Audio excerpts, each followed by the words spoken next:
ગીર સોમનાથ જિલ્લામાં ભર ઉનાળે ચોમાસા જેવો માહોલ જોવા મળ્યો છે। ખાસ કરીને વેરાવળ પંથકમાં વહેલી સવારથી જ ગાજવીજ સાથે મેઘરાજાએ તોફાની બેટિંગ કરી હતી। હવામાન ખાતાની આગાહી વચ્ચે શરૂ થયેલા કમોસમી વરસાદના કારણે શહેરના સટ્ટા બજાર વિસ્તારમાં પાણી ભરાઈ ગયા હતા। ચૈત્ર મહિનામાં અષાઢ મહિના જેવો વરસાદ વરસતા સ્થાનિકોમાં પણ કૌતુક ફેલાયું હતું અને જનજીવન અસ્તવ્યસ્ત બન્યું હતું। સોશિયલ મીડિયામાં રસ્તા પર વહેતા થયેલા પાણીના દ્રશ્યો વાયરલ થઈ રહ્યા છે। તો આ તરફ તાલાળા ગીરમાં પણ માવઠાનો કહેર જોવા મળ્યો। વાદળછાયા વાતાવરણ બાદ મોસમે અચાનક મિજાજ બદલ્યો। ત્યારબાદ અચાનક મેઘરાજાએ ધડબડાટી બોલાવતા ખેડૂતના ખેતરમાં રહેલો લસણનો પાક પલળી ગયો હતો। ખાસ કરીને જાવંત્રી ગામના ખેડૂતે 10 વીઘામાં વાવેલા લસણના પાકને નુકસાન પહોંચ્યું હોવાનો દાવો કર્યો છે। સાથે જ તેમણે આગામી સમયમાં જો વરસાદ વરસે તો લસણનો સંપૂર્ણ પાક નાશ પામશે તેવી ચિંતા વ્યક્ત કરી હતી। ઉલ્લેખનીય છે કે રાજ્યમાં ભર ઉનાળે સાગમટે 3 સિસ્ટમ સક્રિય થઈ હોવાથી કમોસમી વરસાદ વરસી રહ્યો છે। તો હવામાન ખાતાએ આગામી 7 અને 8 એપ્રિલના રોજ વરસાદ પડવાની આગાહી પણ કરી છે। હવામાન ખાતા દ્વારા જાહેર કરવામાં આવેલા આંકડા પ્રમાણે અત્યાર સુધીમાં વેરાવળમાં 1 ઇંચ જેટલો વરસાદ વરસી ચૂક્યો છે।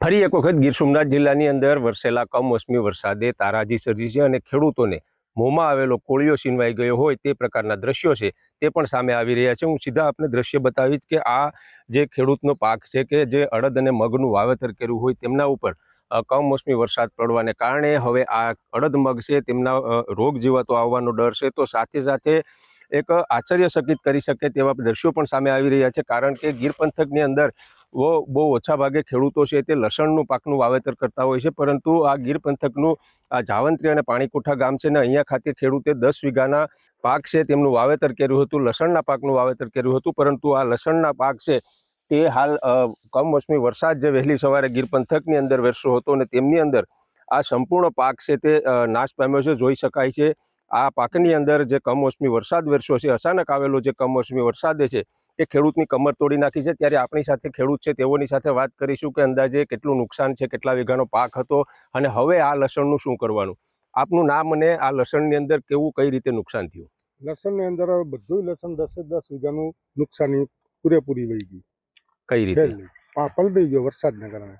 અચ્છા, હવામાન વિભાગે આગાહી કરી હતી તો પછી આને ઢાંક્યું નહોતું?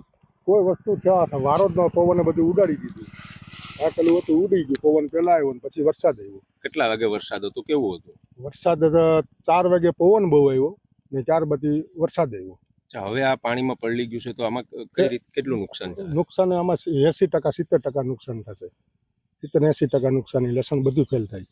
તો આ હતા ખેડૂત અને તેઓનું કહેવું છે કે 70-80% લસણનો પાક છે તે સંપૂર્ણપણે નાશ પામશે, કારણ કે મોડી રાત્રે એટલે કે વહેલી સવારે જે 4 વાગે ભારે પવન અને વરસાદ વરસ્યો છે તેમને કારણે જે તેઓએ તાલપત્રીથી ઢાંકેલું હતું તે પણ સંપૂર્ણ ઉડી ગયું અને ત્યારબાદ જે વરસાદ પડ્યો અને વરસાદના કારણે આ લસણનો પાક છે તે હવે સંપૂર્ણ ફેલ જશે। દિનેશ સોલંકી, ન્યૂઝ 18 ગુજરાતી, ગીર સોમનાથ।